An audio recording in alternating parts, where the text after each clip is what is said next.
มา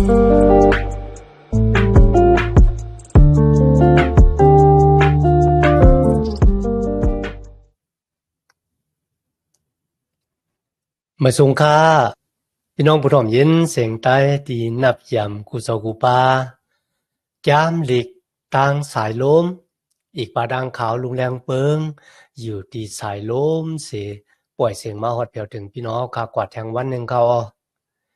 ย้อนหาตังหักแมตตาตังนิมเสตังสมเสมนเปียวตีลูกตีถาวราพระเป็นเจ้าเฮาคำมาแต่อยู่ในหูเสาเฮาคากว่าหังเผอหังมันสิกรรมคะมีวันหนึ่งครับพี่น้องถามข่าวลุงแรงเบิ่งว่าเมื่อลุงเฮาขากอดถ่อมตะลานั่นน่ะลุงเฮาขาวนถึงอีสังพองนะครับเขาก็ขึ้นถามพี่น้องว่าเมื่อพี่น้องถ่อมตะลาค่ะรู้ย่อพี่น้องมีดังวนจากใครจ่ายเรื่องนึงเนี่ยมือเฮาไหลยินย่อนะครับเขาขึ้นตอบกันนะเฮาก็ได้ขึ้นถามติตูเจ้าเก่าว่าลองดังที่เฮาไหลยินเนี่ยจ่องมันเหมือนกันต่างลองดังที่เฮายามไหลยินมาไหนกันนะมันง่ายกันเลยมันมีตังแปลกเปิงกันซึ่งนั่งความลาดที่เขาลาดนั่นน่ะโอว่ากูนก็นั่นน่ะกำจ้างซึ่งไหนเขาติเลยอักโยซึ่งนั่งนะเมื่อข้าถอมกว่าข้าก็วัวนอนะข้าก็ขึ้นลาดที่เขากันนะว่าข้าก็เหมือนกันนะมือถอมกว่าข้าก็ว่นซ้อมตลาดที่เสียป้านั่นที่ขาโหอยู่เหมือนกันนะมันจะว่าถอมเข้าหูซ้ายออกหูขวากว่าหลายๆเนี่ยมันจะซึ่งหนังนั้นก็เนี่ยไล่อุบกันกว่าซึ่งไหนกันนะเหมือนกันเข้าพี่น้องในเมืองโลมาค่ะนะมือสลาปอลูเตรียมจามโลมาส่งกว่าเปียวถึงที่เขาเนี่ยค่ะนะเขาถอมย่อเขาก็เอามาวนจากใครจากค่ะสลาปอลูฮู้กันดังว่าเพราะว่าเขาอ่านจามลิกขอความที่เขาส่งกว่าถึงเขาเนี่ยเป็นซึ่งเขาก็ตื่นได้มีความถามในคันนะก็เป็นจังนั้นสลาปอลูซับแรงสร้างล่างนี่เขานะจามโลมาคานหาแต่จาที่ข้อที่1ตัวบ่ถึงข้อที่เก่าค่ะนะจามโลมาคานหาข้อที่1ตัวบ่ถึงข้อที่เก่าเขาในข้อที่1ข้อที่2ค่ะนะ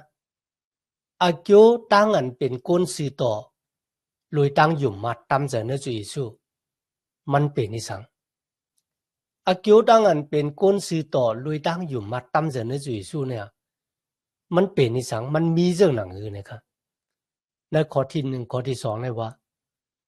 อาเกียวตั้งอันเป็นก้นสีต่อลุยตั้งอยู่มาตำเจเนจุอิสุนั่นก็เป็นตั้งอันเฮามีตั้งนิมสิมจอมพระเป็นเจ้าเมื่อกูบอกตั้งศึกสัมจำเจอเฮาตั้งพระเป็นเจ้าเลยคำตั้งอันแตบขาดออกกว่า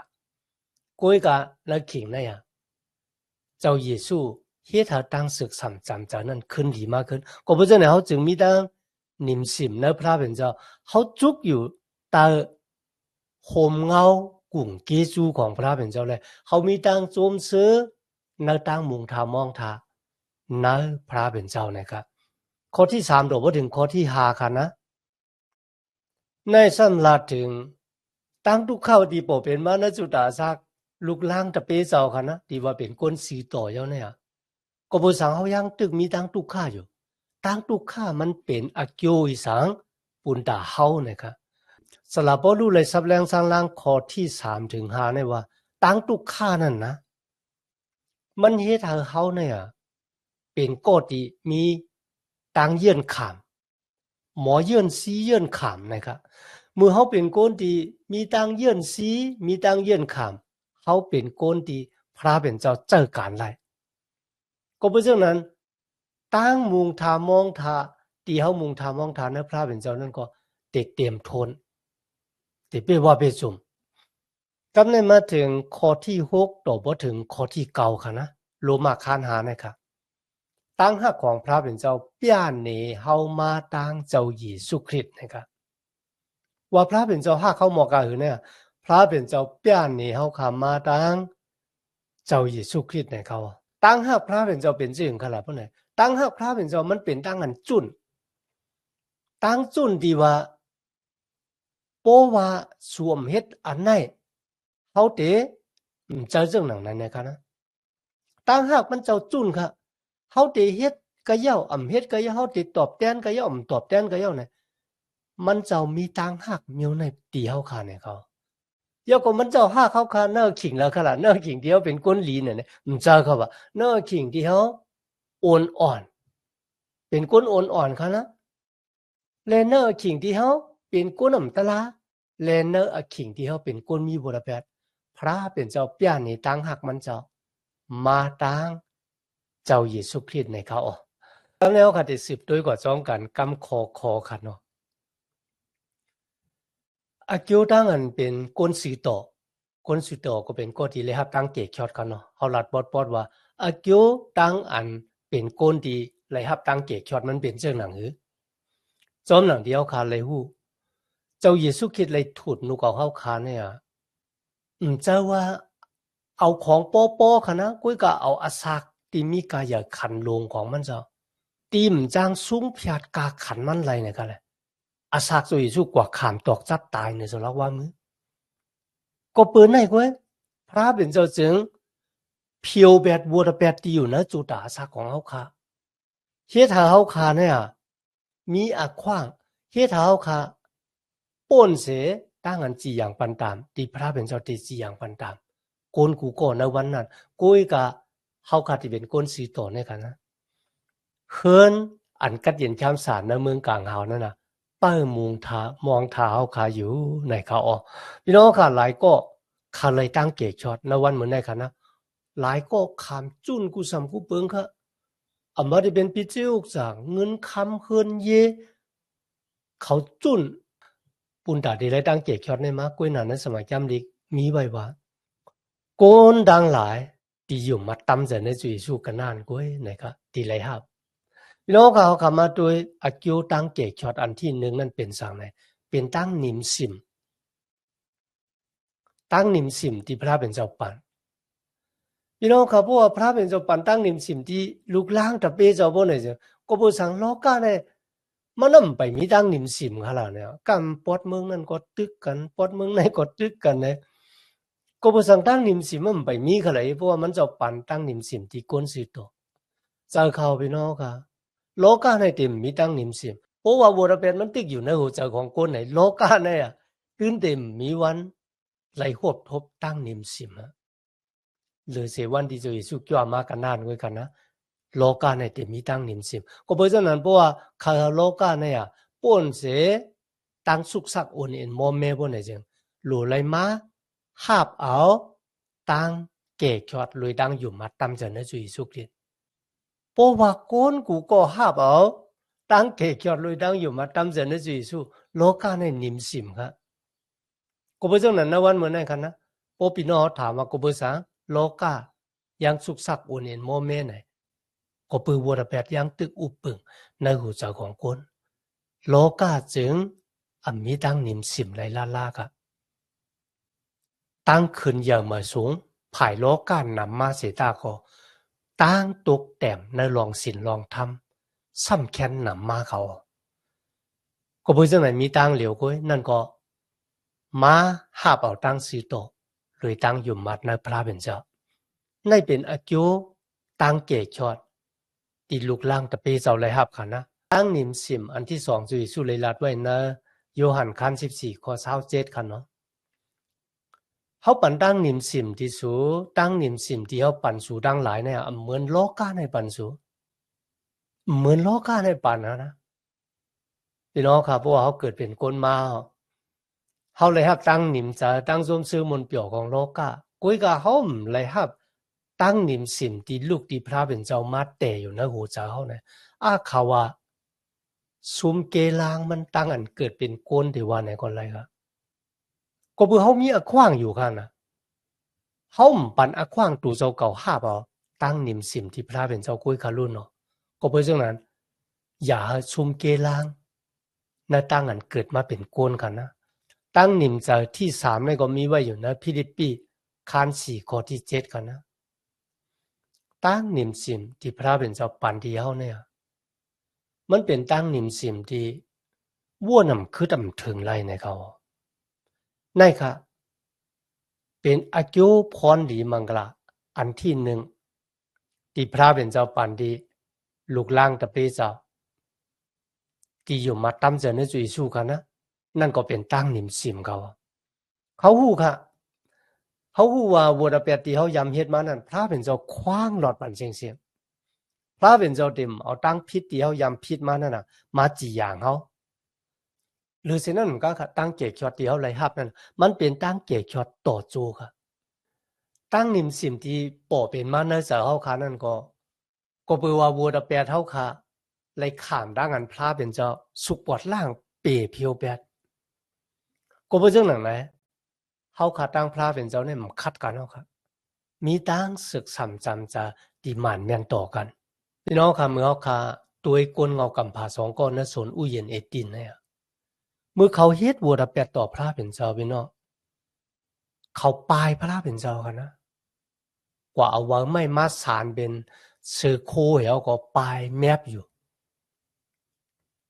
เจ้าว่าเขาปลายแมบพระเป็นเจ้ากันนั่นเว้ยค่ะเขาเป็นยานสู่ต่อพระเป็นเจ้าก้นเงากำผาสองก้อนค่ะนะอาดัมเอวาเขาขาทั้งหลายก้นกูเจ้าเกิดที่เกิดมาได้เป็นลูกหลานของเขามือก้นเฮ็ดวัวตะเปียค่ะนะเขามีน้ำกัดตั้งแขนปุนดาได้ขึ้นไหวบอกมาหาพระเป็นเจ้าหรือสินั่นก็โกนอำโลพระเป็นเจ้าค่ะณวันเหมือนในโกนโหลกูเมียวค่ะนะมันจะเป็นผีสางนางไม้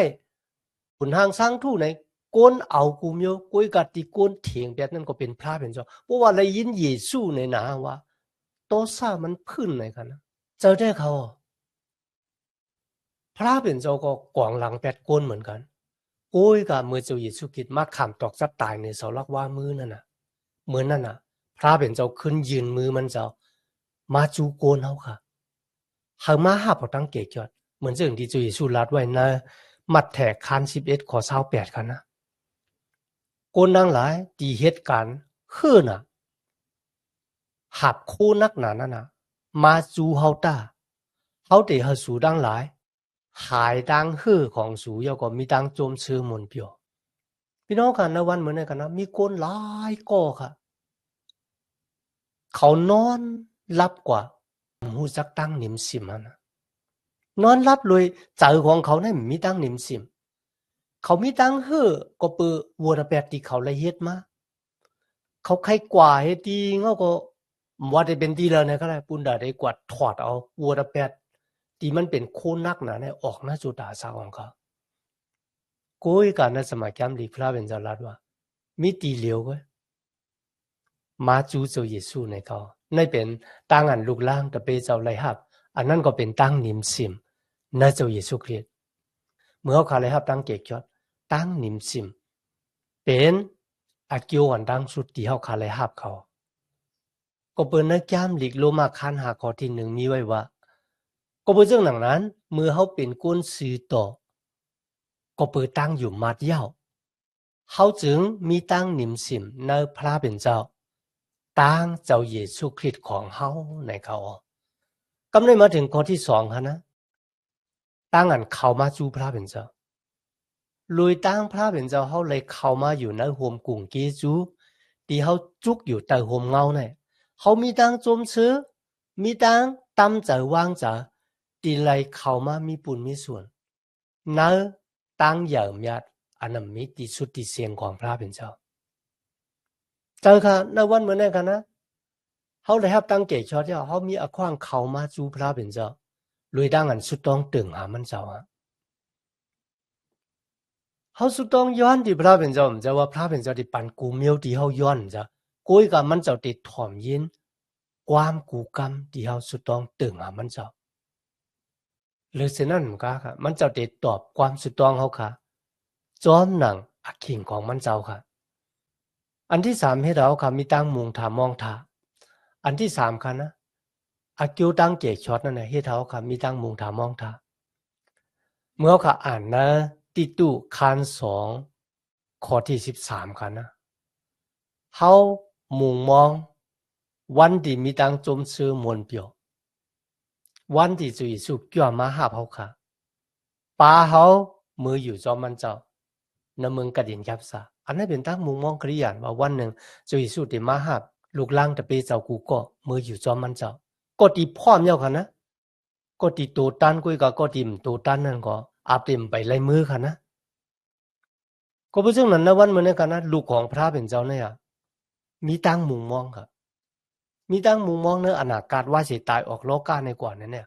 เฮาฮู้ว่ามีหวังสำวางเปิงที่เฮาอาศักลิบอยู่และเปิ้งมุงทามองทาจะว่าอยู่ในโลกาเนี่ยมีตั้งมุงทามองทาตายเอาดีกว่าเลยหมูเขาลูกดีเลยมากกว่าหมูเนี่ยมันจะเรื่องนั้นครับลูกล้างแต่เปเจ้ามีตั้งมุงทามองทากันนะในวันเหมือนนะครับกวนมีกูเจอกูเมียวครับกล้วยกับกวนมีตั้งมุงทามองทาในอนาคตเขาคันอะไรฮะกวนหลายก็คันนะมันเหมือนเรื่องว่าโลกาเนี่ย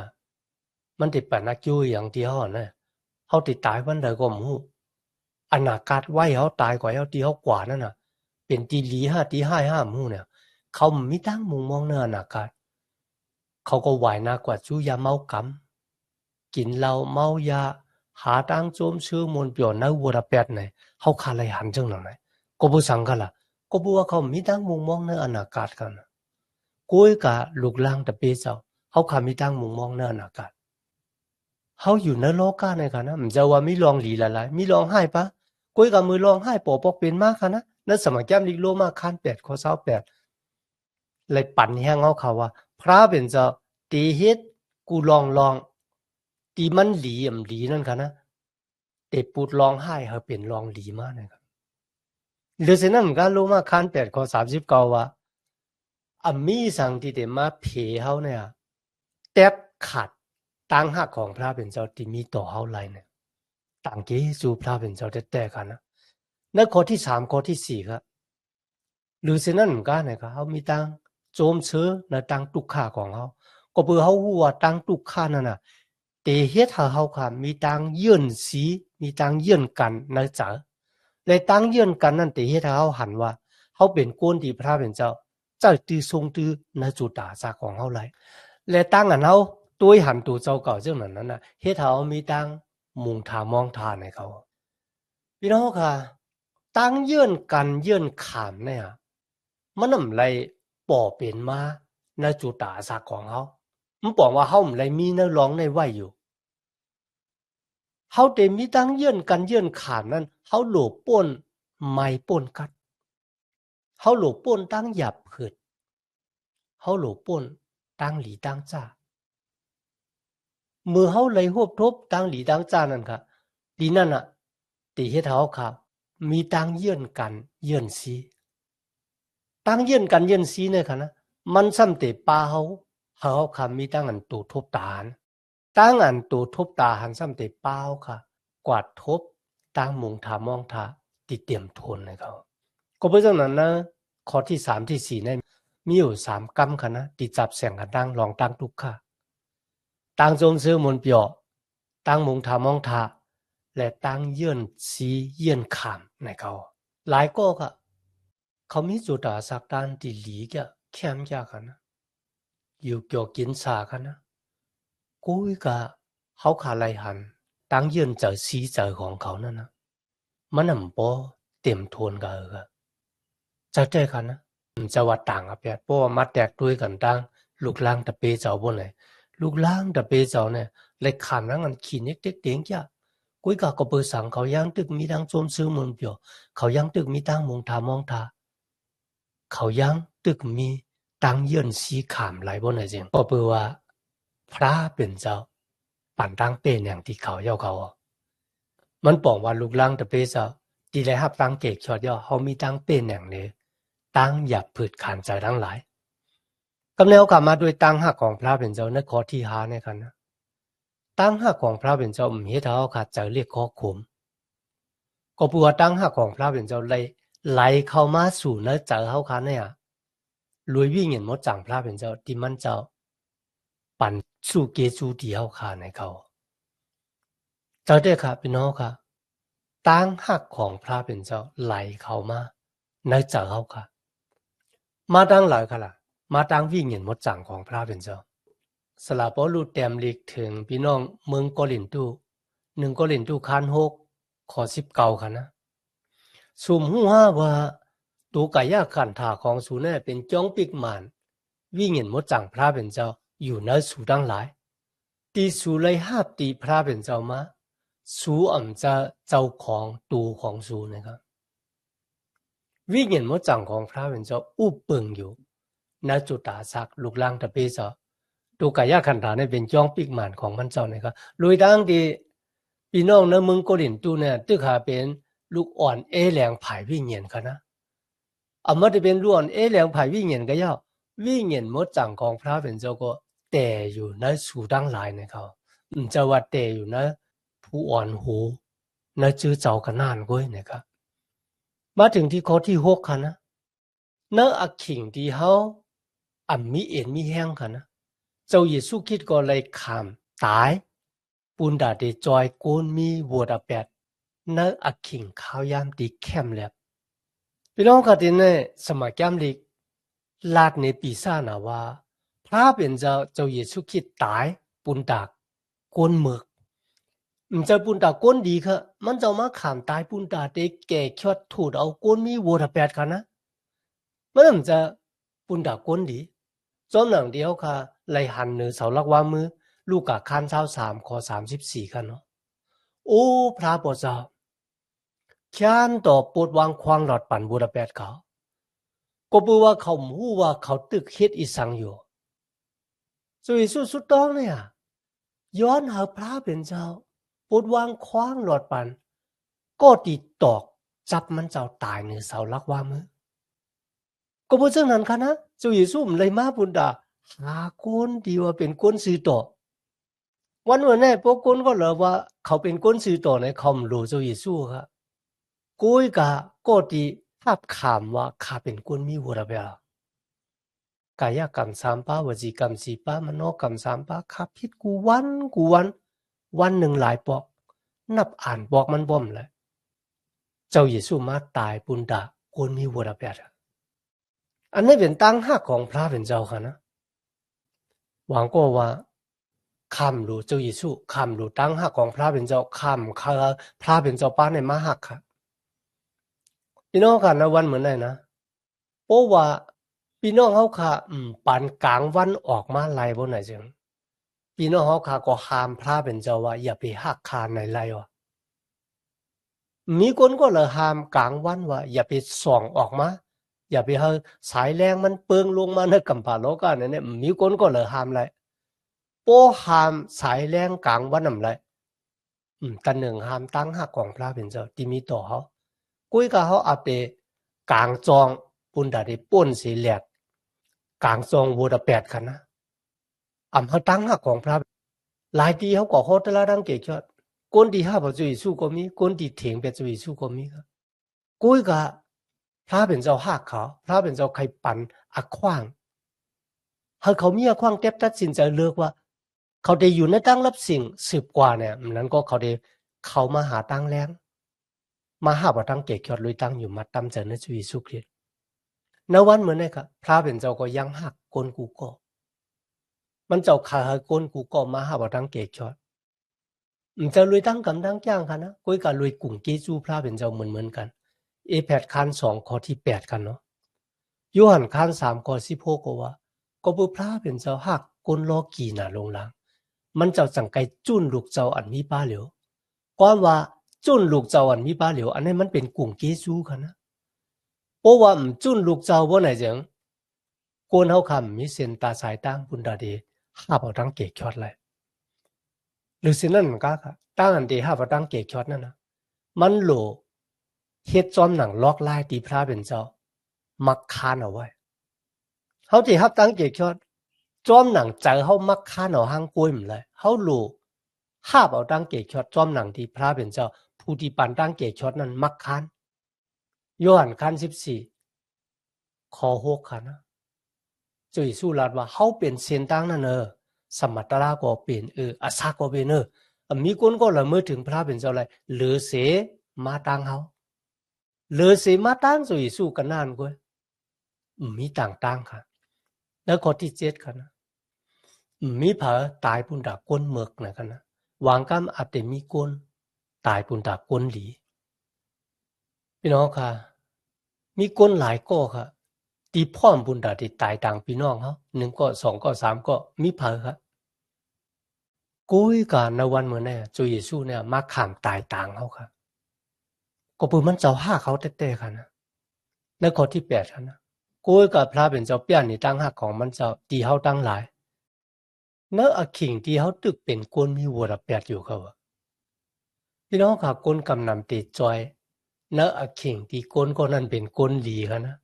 อันนั้นซ้ำเป็นญาณสู่ต่อพระเป็นเจ้าจังพระเป็นเจ้าค่ะนะเนอะอะขิงเนี่ยพระเป็นเจ้าเยซูคริสต์มาขามตอกจับตายในเสาลักว่ามือปุ่นดาวค่ะมันเจ้าจอยเฮาค่ะเลยครับตั้งเกจอดลอยกุ่งเกจูจะลอยตั้งกำตั้งจ้างของเฮาค่ะจอยเฮาค่ะเฮาป่นเสตั้งอันพระเป็นเจ้าเตจีอย่างวายเสกนตายกว่าเฮาค่ะนะเจ้าเยซูมาจอยเฮาค่ะพี่น้องค่ะลีกูงอค่ะอ่านนะแกมจีพันนี่ค่ะเนาะคัน1ข้อ15อันนี้เป็นแกมเก่าค่ะนะอารู้วันนั้นน่ะเป็นวันที่พระเป็นเจ้าจีอย่างปันตามแล้วเป็นวันที่ลีโกที่สุดเขาว่าเป็นวันที่รับสิ่งพึกมึดเป็นวันที่มันยามมียามเป็นนะกัมภาโลกะเป็นวันที่ตั้งตุกข้าใหญ่ลงป่อเป็นมากเขาว่ากุยกาดีไหนค่ะนะลอยตั้งตายสู่เยซูคริสต์เนี่ยมันเจ้าจอยเฮาค่ะเฮาป่นสิตั้งอันพระเป็นเจ้าจีอย่างปันตามเฮาค่ะก็เพราะซึ่งหนังนั้นนะวันมื้อนี้ค่ะเฮาคัดตั้มใจในกลุ่มเกจูของพระเป็นเจ้าจะตั้มใจในตั้งหลีของตัวเจ้าก็ซ้ำแทงรองหนึงค่ะตั้งอันเฮาตัวยตั้งตุกข้านั่นน่ะเฮาค่ะปูดหลายตั้งตัวยหันของเฮาก็บ่ว่าพระเป็นเจ้าเจ้าตั้งตุกข้านั่นค่ะนะปุณดาเดอ่องเฮาเหมือนจังจางคำอ่องคำมันค่ะนะพระเป็นเจ้าเจ้าตั้งตุกข้าปุณดาเดพึกเฮาค่ะเฮาเป็นกฎที่มีกายขันธ์ลงมาเป็นกฎที่พระเป็นเจ้าเจ้าหลายยก็เฮาค่ะมีตั้งโจมชื่อมนต์เปียวในตั้งมุงทามองเท้าค่ะนะมันจะว่ามีตั้งกูเลยเฮาค่ะย้อนตั้งหักของพระเป็นเจ้าติดเตอยู่ในจุเยซูคริสต์นั่นน่ะมาเตอยู่ในจุตาสะของเฮาค่ะมีตั้งอันตั้งเกจูพระเป็นเจ้าอย่างน่ะในวันเหมือนในคันเนาะย้อนหาตั้งหักเมตตาตั้งนิมจาตั้งโจมซื้อมนต์เปียวที่ลูกดีเฒ่าลาพระเป็นเจ้าเฮาค่ะมาแต่อยู่ในหูสาวเฮาค่ะกว่าหางเผาหางมันเสกำค่ะมาสุงค่า